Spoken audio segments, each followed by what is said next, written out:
और से उसको मिलाद मुस्तफ़ा और मुआशरा, और ये मेरा मतलब फेवरेट मौज़ूआत में से है, क्योंकि इस वक्त जो है हम एक ऐसी सूरत हाल से गुज़र रहे हैं ऑल ओवर वर्ल्ड जो है कि पूरे ग्लोबली कि मुसलमान अपने असले दीन से बहुत पीछे हट चुका है। असले दीन हमारा क्या था? कुरान, सुन्नत, इजमा, क़ियास, उलमा की सोहबत में रहना, उनकी इताअत करना, अल्लाह रसूल का हुक्म मानना। ये सब आप देखें सहाबा किराम के शियार रहे हैं, और सहाबा किराम इस पर अमल पैरा रहकर दुनिया में कभी शिकस्त से दो चार नहीं हुए, फुतुहात ही फुतुहात होती रही। अगर आर्जी को शिकस्त है भी तो वो बाद में फ़तह में बदली है। लेकिन जब से मुसलमान ने सिर्फ नाम का मुसलमान बनना ही काफ़ी समझा और दीन के मामले में चॉइसेस अपनी मुकर्रर कर ली कि जो मेरे नफ्स को अच्छा लगेगा, जिसकी शैतान इजाज़त देगा, बीवी बच्चे, माँ बाप, दोस्त अहबाब, मेरा कारोबार, मेरी जॉब, मेरे रिश्तेदार, मेरे महल्ले वाले, उसको तो मैं ले लूँगा, और जो हकीकतन इस्लाम है अगर मुझे पसंद नहीं, शैतान को महबूब नहीं, घर वाले नहीं चाहते, छोड़ दूँगा।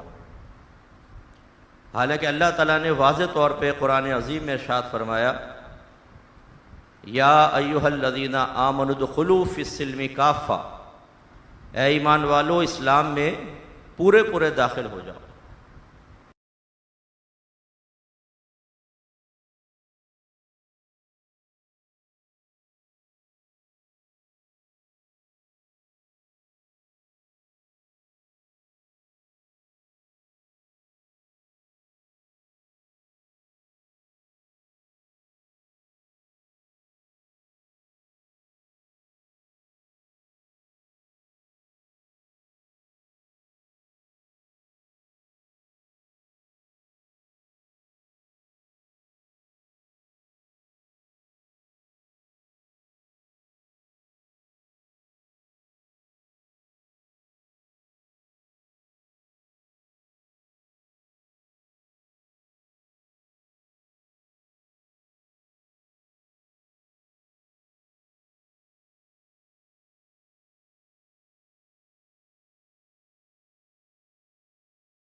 तरक्की करते रहे, कुरान की बरक़ात मिली, हदीस की बरक़ात, फिर वो सब अच्छे थे, एक दूसरे अच्छों की सोहबतें उनको हासिल होती रहीं।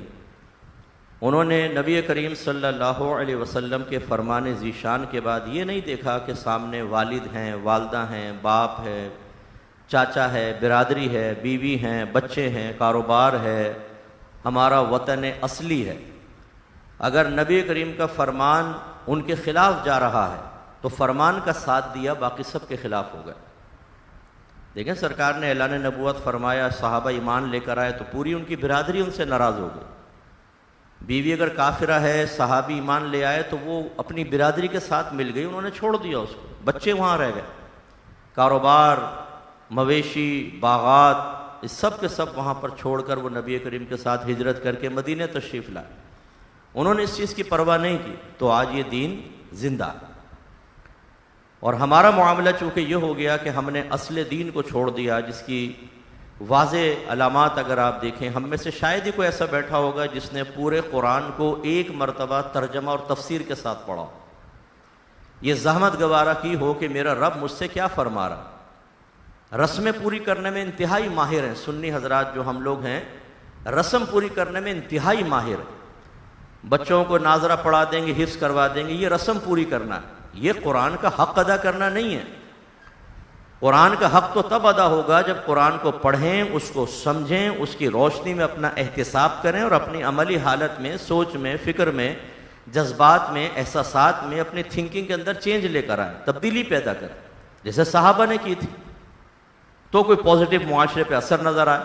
आप सब ने नाजरा पढ़ा हुआ है, मैं चैलेंज करता हूँ, आए मैं कुरान खोलता हूँ, जरा तर्जमा भी करके बता दें मुझे, नाजरे से क्या होगा, हिफ्ज से क्या होता है। हिफ्ज एक कमाल ज़रूर है, इसका इनकार नहीं है, लेकिन यह आपका और हमारे बच्चे का कमाल नहीं होता, मेरा रब का कमाल है कि तकरीबन 6666 आयात जो हमारी मदर लैंग्वेज भी नहीं है, हमारी मादरी ज़बान भी नहीं है, हमारे 6 साल के बच्चे के सीने में महफूज हो जाता है। हमारा कमाल तो नहीं। अगर आप कहें नहीं हमारा कमाल है तो चलें बच्चे को भेजें, मैं उर्दू का 16 सफ़े का रिसाला उसको देता हूँ कि लफ्ज़ ब लफ्ज़ याद करके बता दे, नहीं कर सकता। कुरान याद हो जाएगा, वो नहीं होगा, इसमें भी हमारा कमाल नहीं। और जो हाफिज साहिबान की शरारतें हैं, वो तो कोई बैठा हो तो नाराज़ भी ना हो, हर हाफिज बुरा भी नहीं होता, लेकिन बेअमल हाफिज हिफ्स करके दाढ़ियाँ साफ की हुई हैं, लड़की बाजी कर रहे हैं साहब, गंदे गाली बकने वाले और बेनमाजी दोस्तों के साथ घूम रहे हैं, आखिर में वो धंधा लगाने के लिए, अपना सीज़न लगाने के लिए रमज़ान में दाढ़ियाँ बढ़ा लेंगे, मस्जिदों में आके तरावी पढ़ाएंगे। 27वीं में लिफाफा लिया, सूट लिया साहब, पैसे लिए, पहुँच गए नाई की दुकान पर कि जी पप्पू बनाओ मुझे, वो शुर्र साफ किया उसने, जमजमा पर और तारिक रोड पे बहनों की ज़ियारत के लिए पहुँच गया फ़ौरन हाफिज साहब। फेसबुक पे दोस्तियाँ कर रखे हैं, लड़के से गंदी गंदी चैट कर रहा है और हाफिज बना फिर रहा है, नाम के साथ हाफिज लिखा हुआ है। हर हाफिज ऐसा नहीं है, ऐसा नहीं कि आप किसी हाफिज साहब को कोनी मारे कि हाफिज साहब आपका जिक्र हो रहा है, बुरी बात।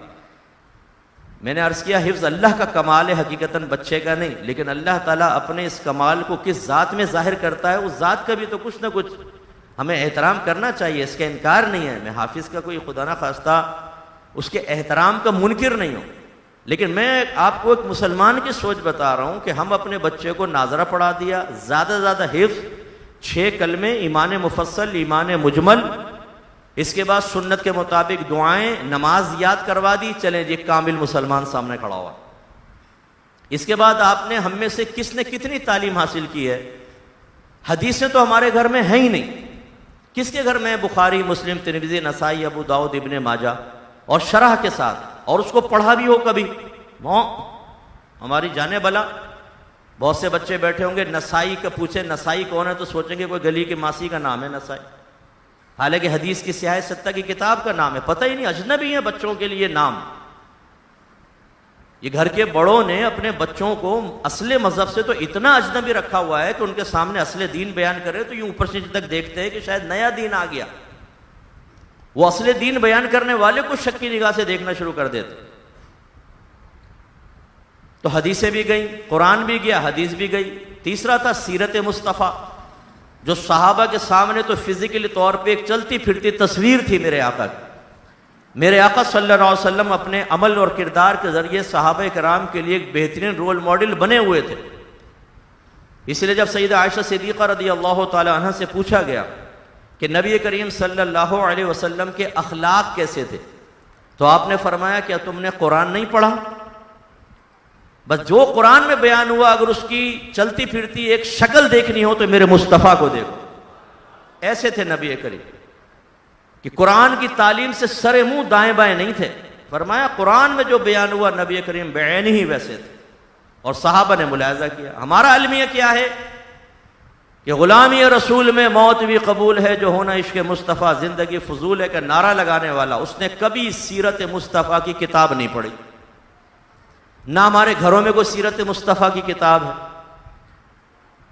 लफ्ज़ सीरत का एक इतलाक़ तो अमल और किरदार पर होता है, आदात, आमाल, अफ़ाल, किरदार, और इस्तिलाही तौर पे सीरत से मुराद नबी करीम सल्लल्लाहु अलैहि वसल्लम के पैदाइश से लेकर आपकी वफ़ात मुबारका तक पूरा जो ये अरसा है इसको बयान करना, और इसी में फिर आपके अखलाक, आपके किरदार, आपकी तमाम तालीमात वगैरह का निचोड़ को जिक्र करना, इसको सीरत कहते हैं।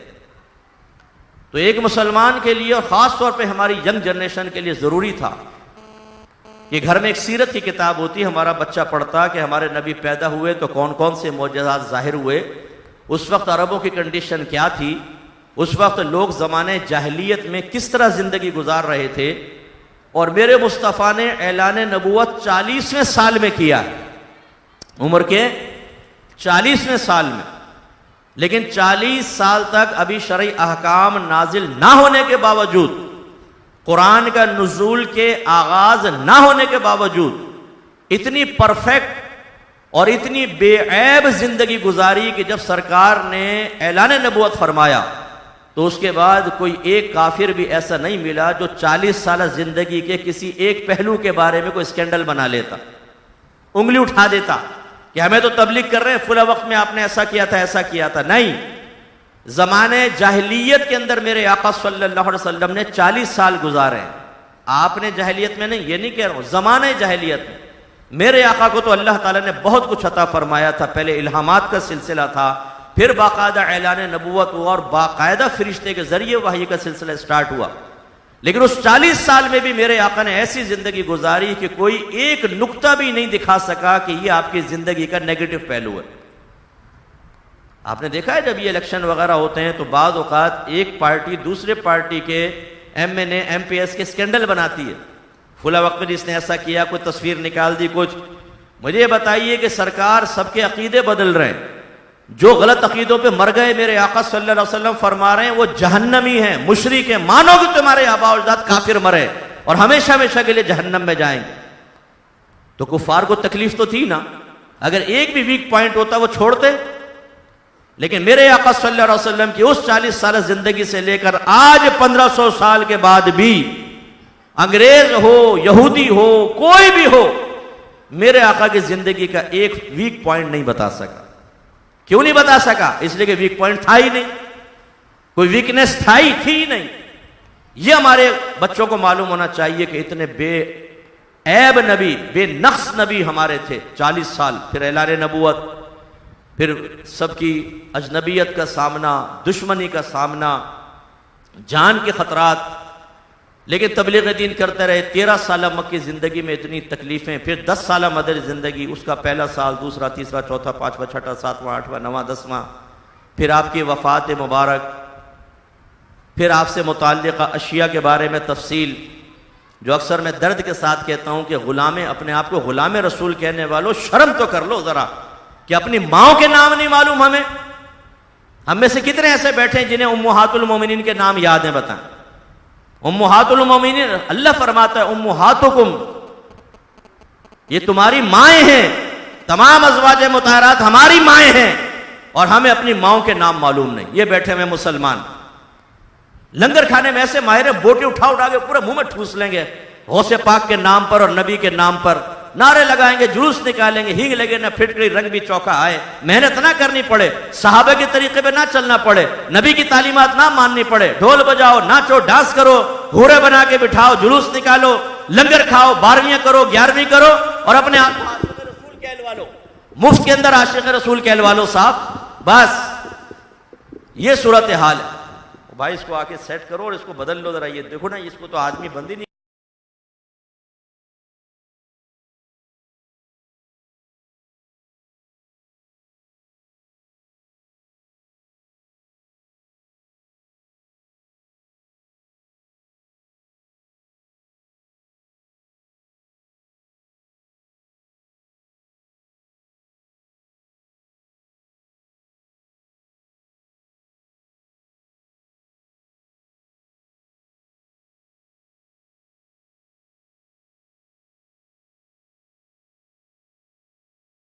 मैं अपना सोचना चाहिए कोई एक सीरत की किताब नहीं है हमारे घर के अंदर। अगर एक गैर मुस्लिम आपके बच्चे के स्कूल में पढ़ता हो ना और वो कहे कि बेटा जरा हमें बताना यार तुम्हारे नबी कैसे थे, उनकी आदात अतवार क्या थी, वो जब पैदा हुए तो क्या हुआ था, तबलीग दीन में कौन कौन सी मुश्किलात आई थी।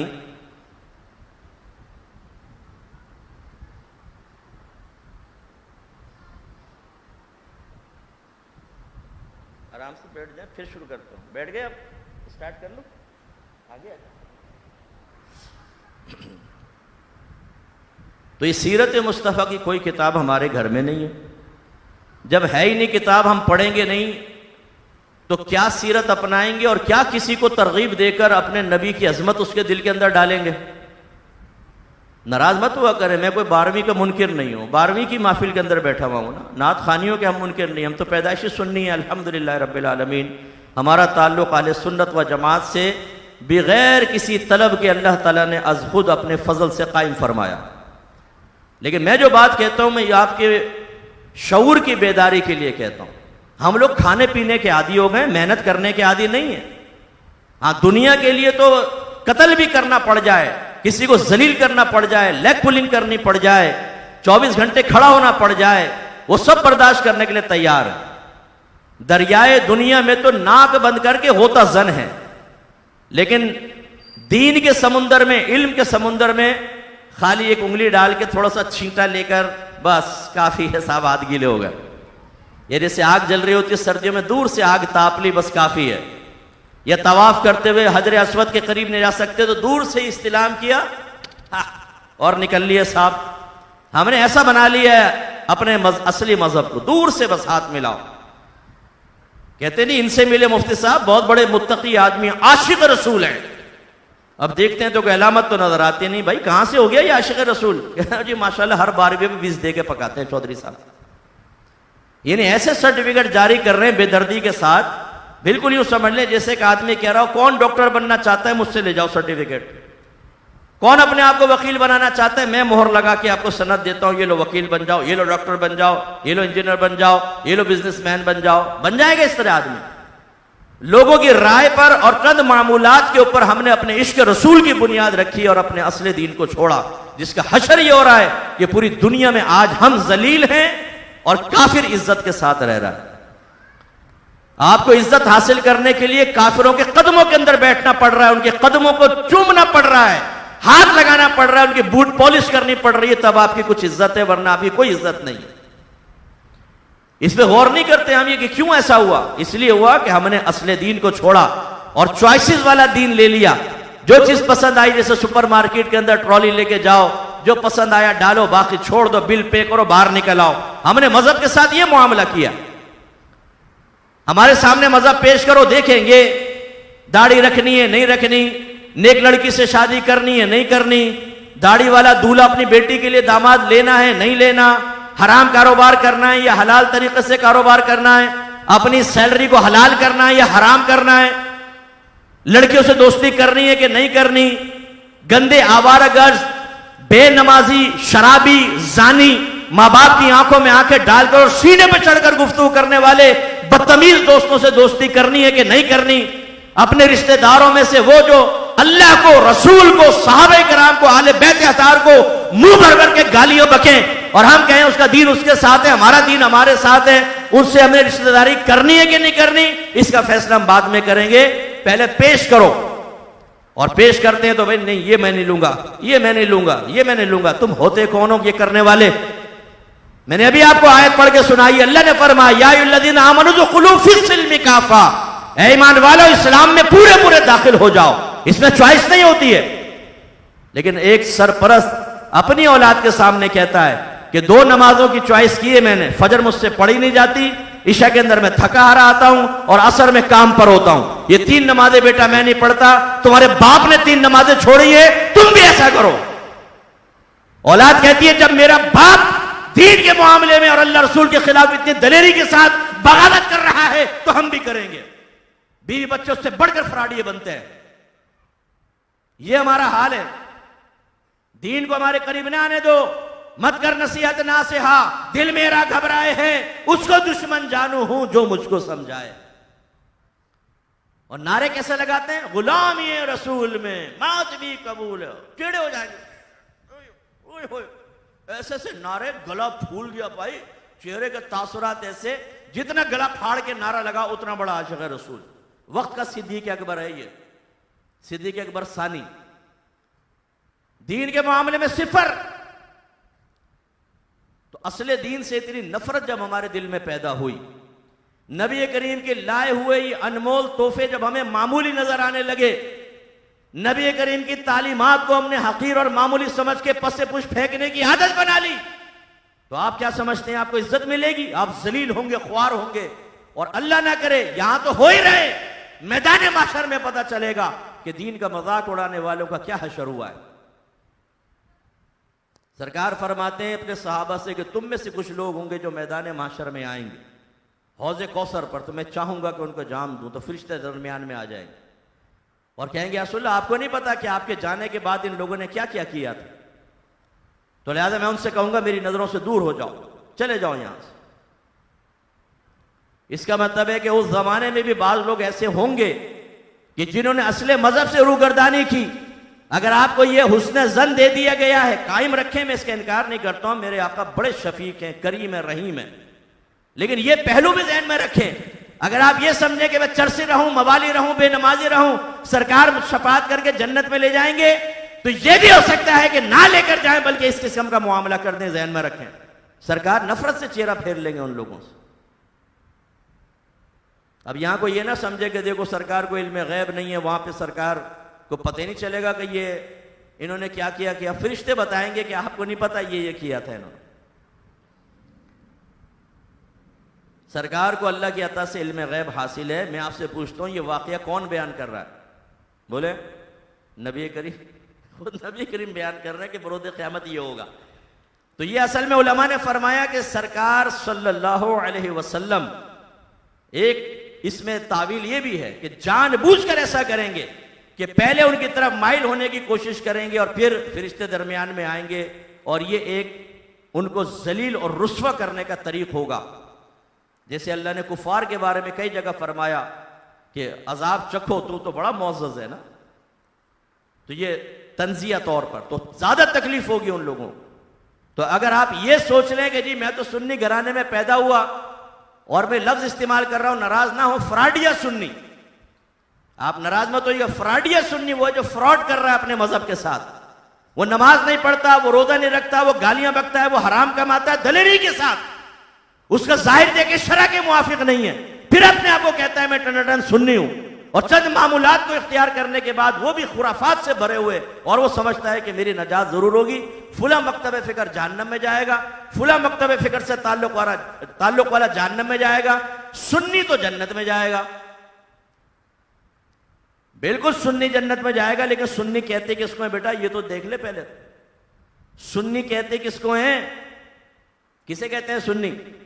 किसे कहते हैं वहाबी? किसे कहते हैं देवबंदी? किसे कहते हैं शिया? बताइए, शिया कौन है? जो अहले तशय्यो वाले अकायद रखता हो, वो है ना शिया।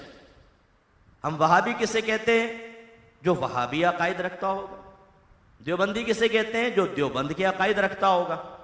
तो सुन्नी किसे कहेंगे? जो सुन्नी वाले अकायद रखता होगा।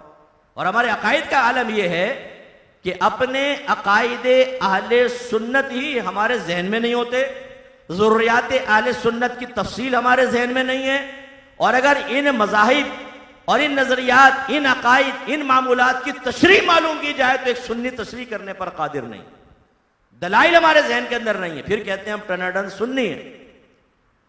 बात तो इतने गलत नजरियात लिए हुए हैं कि जो सुन्नियों के नजरियात होते ही नहीं है, लेकिन वो बेचारी सुनी सुनाई बात सुनकर और उसी को जहन में लेके चल रहे। तो हमारा मुआशरा जो है वो असले मजहब से अलहदा हट गया। अब ये बात हम क्यों जिक्र कर रहे हैं आपको? इसलिए कर रहे हैं कि इन महाफिल का मकसद ये नहीं था कि सरकार के फजाइल सुनाओ, कमालात सुनाओ, नात खान नात पढ़े, आप पैसे लुटाएं, अपनी वीडियो बनाएं, और इसके बाद लंगर खुल जाए, जी आइए लंगर खाइए, और दबा के आलूओं पर और बोटियों पर टूट पड़े, खा रहे दबा कर, और बाहर निकल गए साहब। और वही बेअमली वाली जिंदगी, पहले भी फराडिए, फिर भी फराडिए, पहले भी फराड कर रहे हैं, बाद में फराड कर रहे हैं, शरीयत का मजाक उड़ा रहे हैं अपने अमल के जरिए, पहले भी ऐसे थे, बाद में। इन मसालिस का फिर महफिल का क्या फायदा होगा? कुछ भी नहीं। ये महफिल इसलिए मुनक़िद की जाती हैं कि नबी करीम सल्लल्लाहु अलैहि वसल्लम के मिलाद के मौके पर वैसी जोश ज़्यादा होता है, मोहब्बत होती है, लोग आएंगे। एक तो सरकार की मोहब्बत की तजदीद की जाए, उसको बार बार उसके अंदर जिद्दत पैदा की जाए, वरना एक चीज़ बाद औक़ात मांद पड़ जाती है। अगर आप महफिल ख़त्म कर दें, नात खानियाँ ख़त्म कर दें, देखें आहिस्ता आहिस्ता क़ल्बे मैलान दुनिया की तरफ हो जाएगा, चीज़ें भूल जाएगा आदमी। इसलिए बार बार ये की जाती हैं ताकि इयादा होता रहे, तजदीद मोहब्बत होती रहे, तजदीद वफा होती रहे, सरकार की अजमत दिल में आती रहे। एक बड़ा बुनियादी मकसद तो ये है, लेकिन यह मकसूद असली नहीं है। मकसूद असली यह है कि जब दिल में सरकार की मोहब्बत बढ़ेगी, अजमत बढ़ेगी, तो इंसान इताअत की तरफ आएगा, इत्तिबा की तरफ आएगा। इताअत होती है हुक्म के जवाब में, और इत्तिबा होती है अमल के इख्तियार करने में। मसलन सरकार ने एक हुक्म दिया, नमाज पढ़ो, हम नमाज पढ़ेंगे, ये इताअत है। और रिवायत में आया कि सरकार ने लौकी शरीफ पसंद फरमाते थे, हमने कहा यार मैं तो लौकी खाऊंगा, मेरे आका ने लौकी शरीफ पसंद फरमाई। ये इत्तिबा कहलाएगी, पैरवी करना, इसमें हुक्म का इंतजार नहीं होता। तो जब हम महफिल में बैठेंगे, सरकार की अजमतें बयान होंगी, नात खान अपने तरीक से नज़म में, फिर उलमा नसर के अंदर अजमत मुस्तफ़ा बयान करेंगे, तो दिल में अजमत बढ़ेगी, मोहब्बत बढ़ेगी, और ये अजमत और मोहब्बत हमें मजबूर करेगी कि अपने हबीब की इताअत करो। लेकिन जैसे कि मैंने आपको अर्ज किया कि हमारी हर चीज में एक रस्म चल रही है। रस्म का मतलब क्या है? ऊपर ऊपर से, गहराई में नहीं जाते, अशिया की हकीकत तक नहीं उतरते। मैं इसको यूं समझाता हूं, एक बेटा है, बाप ने उसको दुकान पे बिठाया, 2 करोड़ की दुकान हवाले कर। वो आता है, बैठता है, तो देर से आके दुकान खोलता है, ना सफाई ना सुथराई, कुछ, बस बैठा हुआ है। ग्राहक आया, हाँ भाई क्या चाहिए? नहीं, जाओ, नहीं नहीं, भागो यहां से। गेम खेल रहा है, ग्राहक ने कहा वो चीज दे दो, अरे भाग जाए, यहां से भी गेम खेल रहा हूं। रोजाना ऐसे ही करता है। और फिर बाप को जाके कहता है, अब्बा चेक कर लो, एक दिन भी नागा नहीं किया दुकान का, पूरे महीने दुकान पर गया हूं। और इसी बाप ने एक दूसरे बेटे को दुकान खोल कर दी। वो सुबह सुबह जाता है, सफाई करता है, ग्राहकों से प्यार मोहब्बत से बात करता है, चेक एंड बैलेंस रखता है, कौन सा आइटम खत्म हो गया, कौन सा नहीं, लेकर आता है, मुकम्मल तौर पे अच्छे अंदाज से कारोबार चलाता है। तो बस ये समझ ले, जो ये पहले वाला है ये रस्मी तौर पर दुकान पर जाने वाला है, और दूसरा वाला हकीकतन दुकान पर जाने वाला है, हकीकतन कारोबार करने वाला है। अब मुझे कहने की हाजत नहीं, जरा अपने बारे में आप भी गौर करें, मैं भी गौर करता हूं। हम अपने मजहब और अपने मसलक के साथ रस्मी मामला करने वाले हैं या हकीकत वाला मामला करने वाले हैं? वही दूर दूर से टच करो, बस ज्यादा ना कहो हमें। जुमे की नमाज के बाद आप सब सलातो सलाम में भी नहीं खड़े होते होंगे। देखने कितने लोग होते हैं, सारे सुन्नी होते हैं ना, हमारी मस्जिद में कोई दूसरा तो नहीं आएगा, लेकिन सलातो सलाम में कितने खड़े होते हैं? हालांकि कोई फर्ज या वाजिब नहीं, हम भी नहीं कहते फर्ज या वाजिब, ना खड़े हो, एक भी ना खड़े हो, कोई गुनहगार नहीं होगा, लाजिम कोई है। लेकिन मैं तो इश्क की बात कर रहा हूं, मोहब्बत की बात कर रहा हूं कि 12वीं के अंदर जुलूस में शिरकत करने वाला, लंगरों पे टूट पड़ने वाला, सलातो सलाम पढ़ने के लिए तैयार नहीं है। तो हमने रस्मी तौर पे अपने मजहब को इख्तियार किया, मसलक को इख्तियार किया, उसकी हकीकत से दूर हो गए। नतीजा निकला, ना कुरान आता है, ना हदीस आती है, ना अपने इस्लामी दलाइल आते हैं, ना मसलक के नज़रियात मामूलात, उसके अकायद की तौदी तशरी हमारे जहन में, ना किसी को माइल करने का तरीका, ना किसी के जहन में पैदा शुदा एतराज़ात को ख़त्म करने की सलाहियत। बस थोड़ा सा टच करो, बैठ तो गए आके इज्तिमा में, चले जाएंगे, बाहर निकलेंगे, बीच में अगर लंगर हुआ तो जो कुछ सुना है वो भी निकल जाएगा जहन। बोटियों पे निगाह, चावलों का जायका, यार चावल बड़े अच्छे बनाए, कहां से बनवाए हजरत, कहां से बनवाए यार, चावल बड़ा जबरदस्त। मुफ्ती साहब का बयान याद नहीं होगा, घर पे जाकर कहेंगे आज जो चावल खाए हैं ना, मैंने नंबर ले लिया, बेटी की शादी होगी वहीं से बनवाऊंगा। और बीवी कही मुफ्ती साहब ने क्या बयान किया? नहीं बयान बहुत अच्छा था, याद मेरा ईमान ताजा हो गया।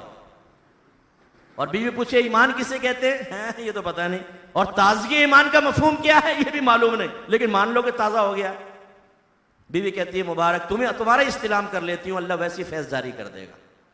ये हाल है हमारा। मजहब को ऐसा बनाया हुआ है, खेल की तरह बनाया हुआ है, नबी करीम की तालीमात को मामूली करके बनाया हुआ है।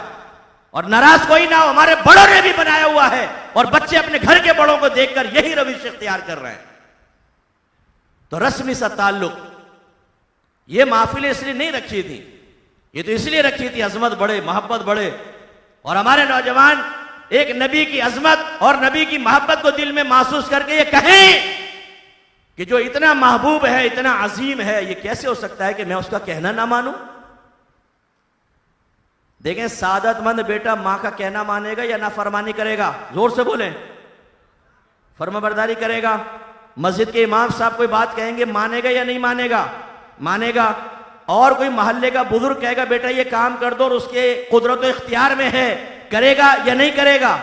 और अगर ना करे, वो कहे अम्मा मैं तुम्हारी नहीं मानता, अब्बा की ना माने, बड़ों की ना माने, इमाम साहब की ना माने, कोई बुजुर्ग कहे तो उनको झिड़क दे, बताएं ये सादतमंद है या उसे बदबख्त का नाम देंगे? बोलिए, इसे फर्माबरदार कहेंगे कि नाफरमान कहेंगे? तो हम कौन है? जरा देखें तो सही, आईना तो देखें जरा, हम क्या कर रहे हैं? यही तो कर रहे हैं हम। नबी करीम का कहना मानने के लिए तैयार नहीं, मुंह बन जाता। जितने हमारे बगैर दाढ़ी वाले भाई बैठे, नाराज कोई ना हो, नबी करीम ने फरमाया दाढ़ियां बढ़ाओ और मुझसे छोटी करो और यहूदियों की सूरत मत बनो। मैं तो नहीं कह रहा हूं, आपके नबी ने फरमाया, लेकिन हम इतने शर्मीली बन्नों बने हुए हैं मर्द होने के बावजूद। शर्म आती है दाढ़ी रखते हुए। खानदान में लोग क्या कहेंगे, लोग क्या कहेंगे, मेरी बीवी क्या कहेगी, मैं मुल्ला की बीवी बन जाऊं, ये तो नहीं हो सकता। हाँ, पप्पू की बीवी बनने के लिए तैयार है वो, मुल्ला की बीवी बनने के लिए तैयार नहीं है। हमारे नौजवान ऐसी लड़कियों की तलाश में जो ठुमके लगा लगा कर और इनकी बीवियां बनने के लिए तैयार हो।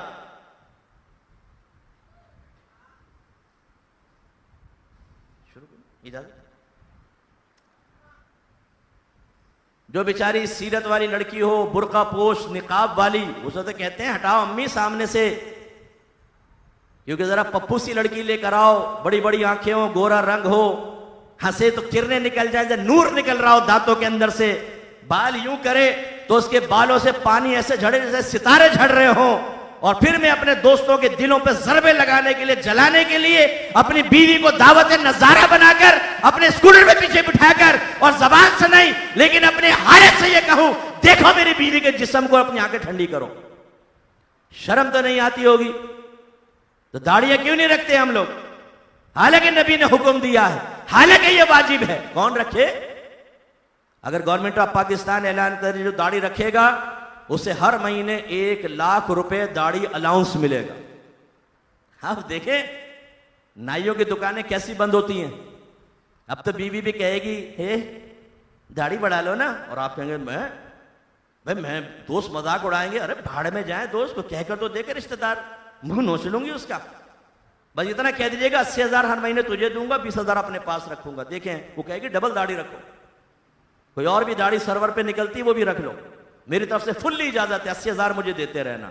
80,000 का नाम लिया तो मोमिन के दिल में इर्तियाज पैदा हुआ, जोश पैदा हुआ, दाढ़ी रखो। नबी फरमाए, कौन नबी? क्यों अमल करे हम नबी के बात पे ऊपर, क्यों माने नबी की बात? वो इतनी अहम है, लेकिन इसके बावजूद हमें बदबख्त मत कहो, हमें बेहया मत कहो, नबी की गुलामी से खारिज मत करो, हमें मानो कि हम आशिक़ रसूल और नबी करीम के गुलाम। 5 वक्त नमाज पढ़ने के लिए मुसलमान तैयार नहीं। नबी करीम ने कितनी दफा हुक्म दिया, यहां तक फरमाया कुर्रतु ऐनी फिस सलाह, नमाज में मेरी आंखों की ठंडक है। और हम बहुत से बैठे होंगे जिन्होंने फजर की नमाज कई महीनों से नहीं पढ़ी, बीवी बड़ी खराटे लेती रहती है, इतनी शर्म नहीं आती कि लात मार के उठाए के उठो बेगैरत, तुम शैतान अल्लाह का खा रही हो और बात शैतान की मानती हो, खड़े होकर में नहुसतें होती है, खड़े हो सारे के सारे नमाज पढ़ो ना। उन्हें पता है कि बीवी घूर कर देखी कर पंजा मारेगी शेरनी की तरह, आंख निकाल लेगी बाहर। जवान बेटा कहेगा अब्बा जाओ तुमने नमाज पढ़नी है पढ़ो, मुझे छोड़ दो। डर के अब्बा निकल जाते हैं मस्जिद के अंदर, औलाद नमाज नहीं पढ़ रही, बीवी नमाज नहीं पढ़ रही, हमारे नौजवान नमाज नहीं पढ़ रहे, चैट के ऊपर बैठे में लड़की से सेक्स चैट चल रही है 2-2 घंटे, लेकिन 5 मिनट अल्लाह की बारगाह में सर झुकाने के लिए नौजवान तैयार नहीं। क्यों? इसलिए कि ये अल्लाह का हुक्म है, रसूल का है। क्यों हम अहमियत दे?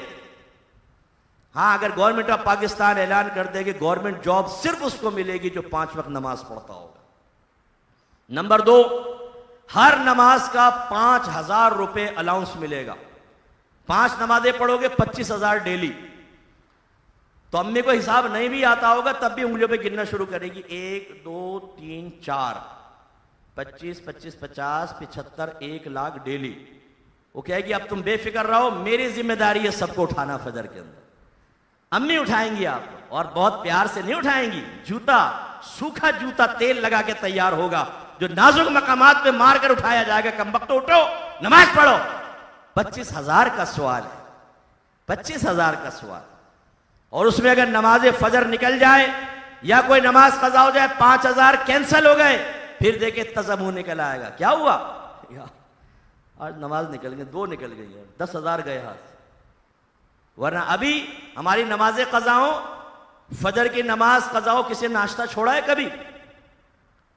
किसी के चेहरे पे आपने गम के आसार देखे कि यार क्यों गमगीन हो? रुके यार फजर की नमाज निकल गई इसलिए गमगीन हो? नहीं, बतीसी निकाल रहे होते हैं।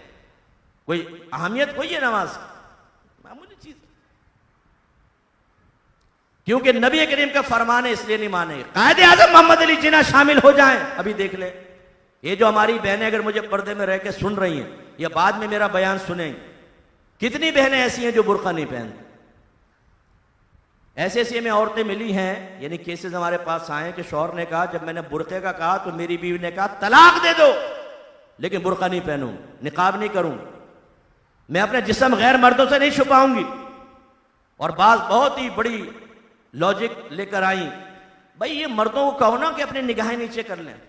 वाह भाई वाह, ये ऊंची सैंडल पहनकर, चुस्त लिबास पहनकर और भैंस की तरह ठुमक ठुमक ठुमक ठुमक, जैसे वो कुर्बानी में आपने भैंसे गाय देखी होंगी, छुन छुन छुन छुन की आवाज आती है, आप पलट के देखते हैं तो सची हुई एक गाय चल रही होती है, हर एक मुड़ मुड़ के देखता है।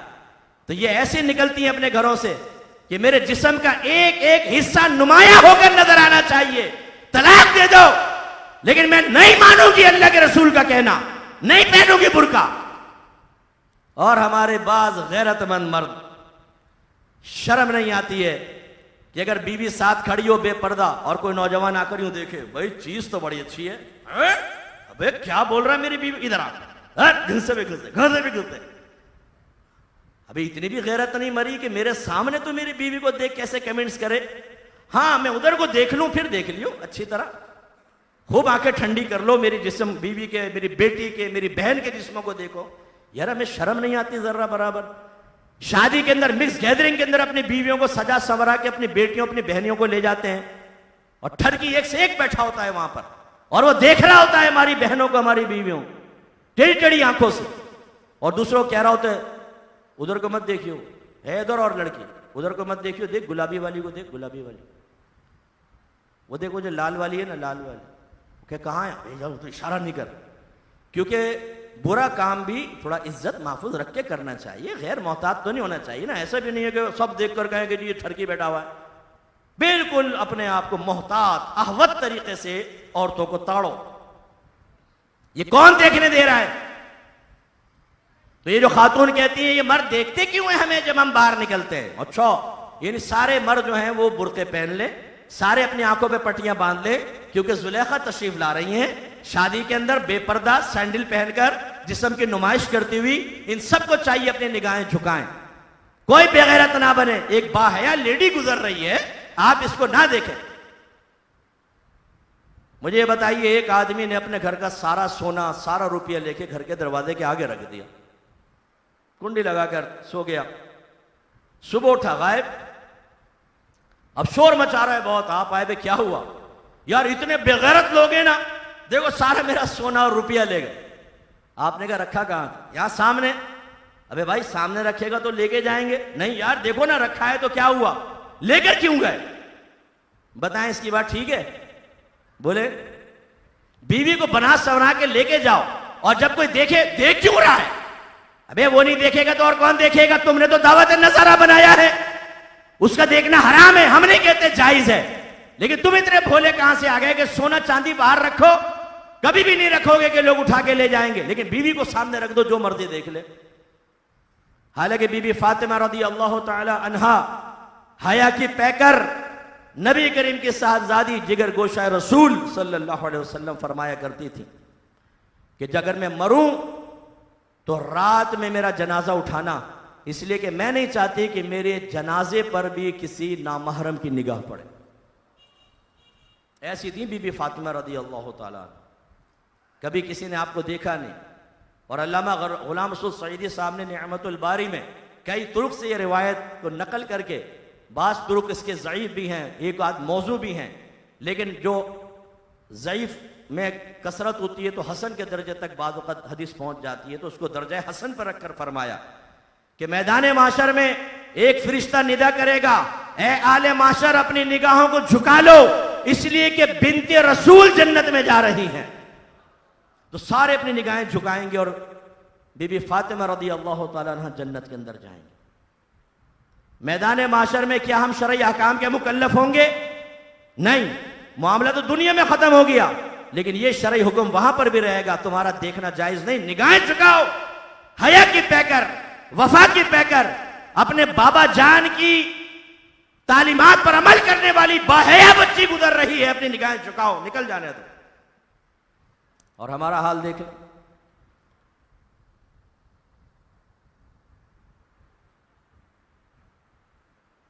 भाई रास्ता दे दो, जरा रास्ता दे दो, बैठ के तशरीफ।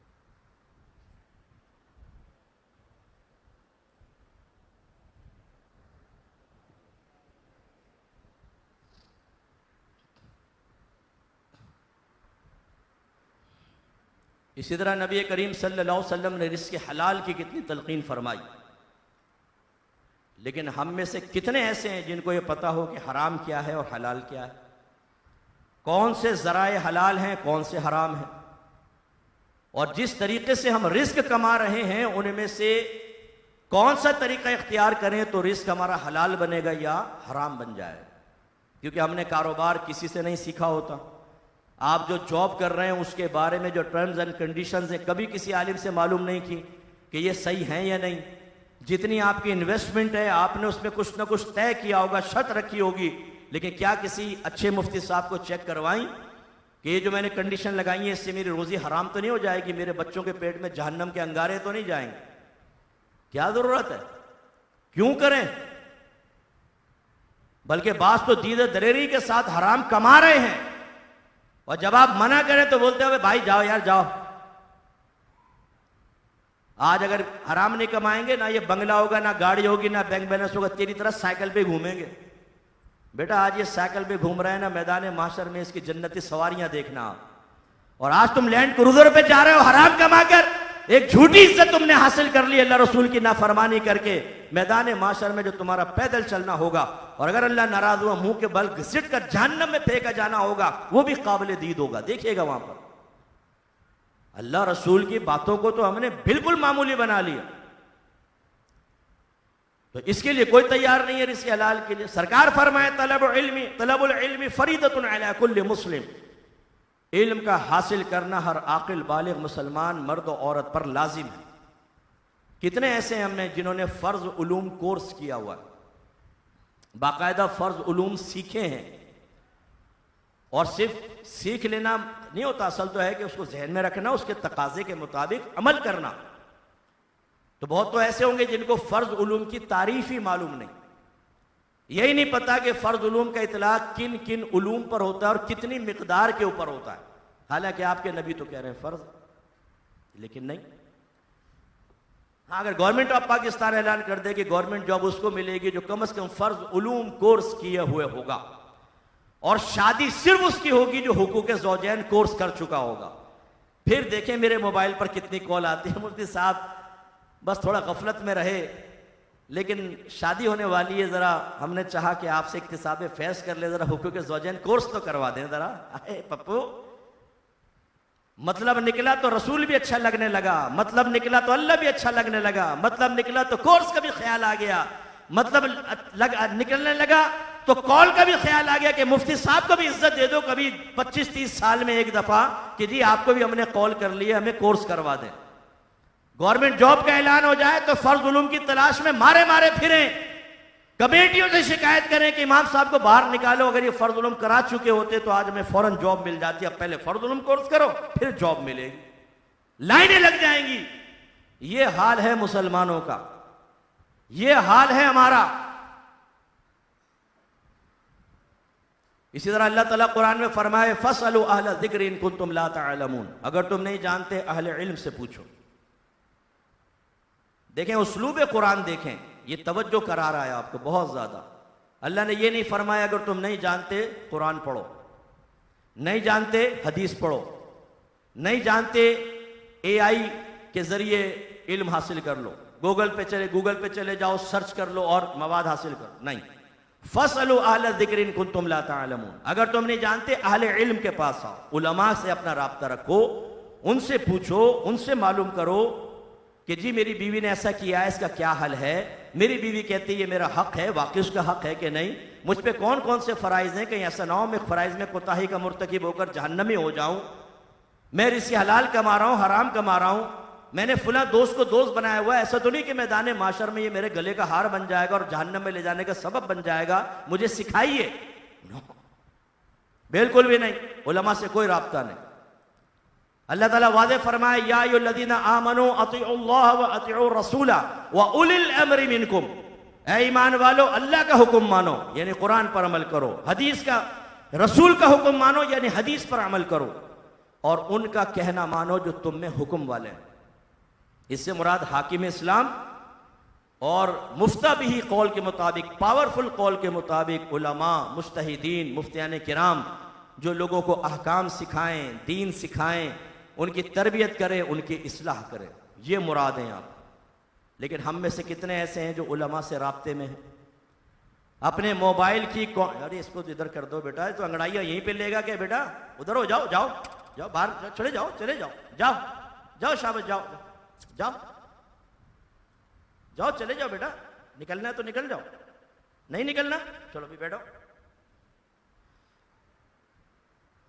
तो आपकी कांटेक्ट लिस्ट में जरा देखिए कितने के पास किसी आलिम और मुफ्ती का नंबर है, नंबर 1, और आपने अपने मसाइल के लिए कितनी मर्तबा उनको कॉल की है, जरा देखें। अपना व्हाट्सएप चेक करें, कितने मैसेजेस उलमा से आपने कन्वर्सेशन आपकी साबित होगी? नहीं।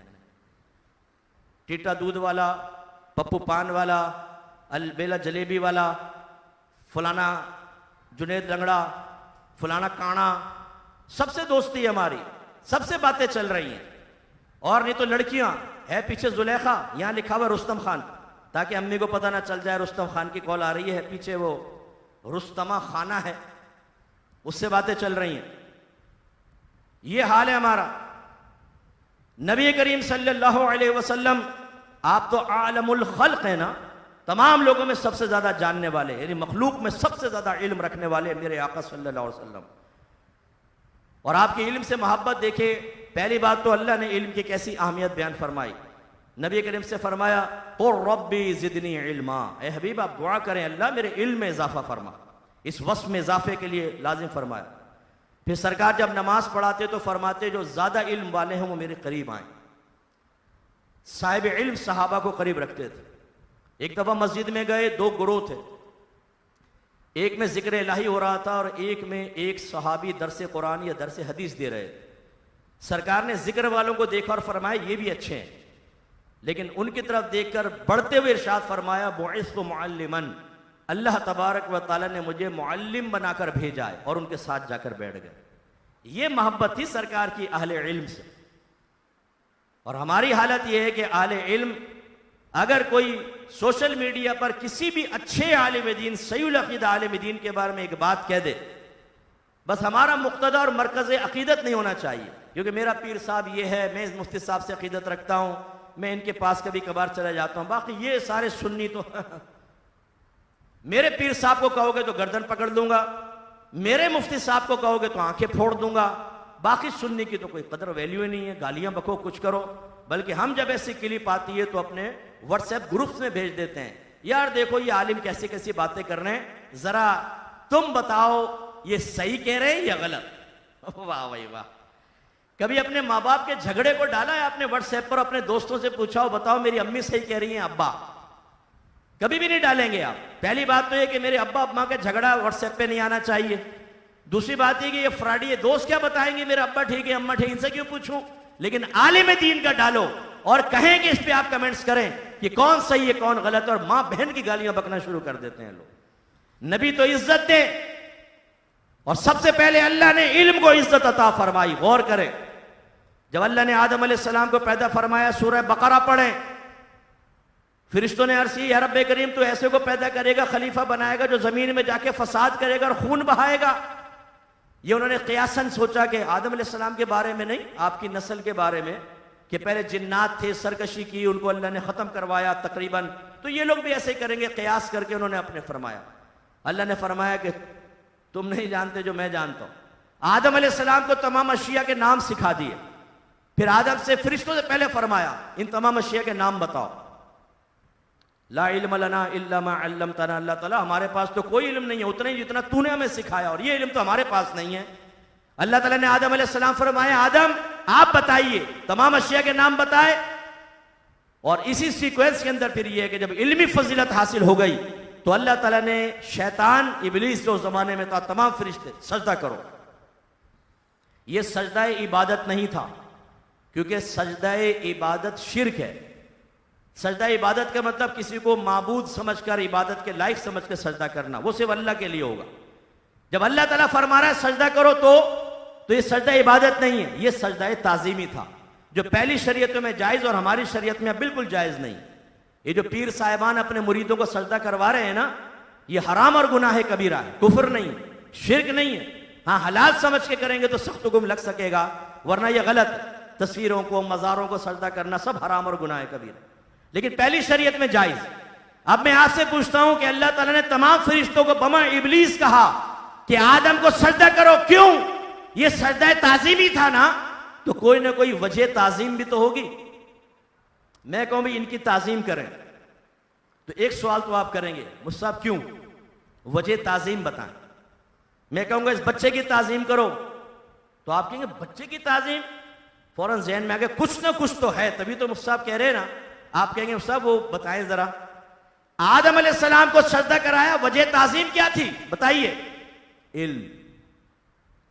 लेकिन तमाम फरिश्ते सजदे में गिर गए, लेकिन शैतान ना गिरा, उसने आदम अलैहिस्सलाम की ताजीम ना की, इल्म की अजमत को ना जाना और इनकार कर दिया।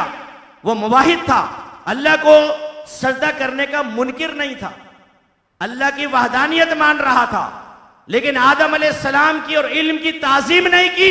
अल्लाह ने फरमाया अबा वस्तकबरा वकाना मिनल काफिरीन, इसने इनकार किया, तकब्बुर किया और कुफ्र करने वालों में से हो गया। तो याद रखें, अगर ताजीम नबी निकाल दे तो तौहीद नाक़िस रह जाती है, और यह तौहीद रहमानी नहीं होती बल्कि शैतानी होती है। हम कहते हैं नबी की ताजीम भी लाजिम है।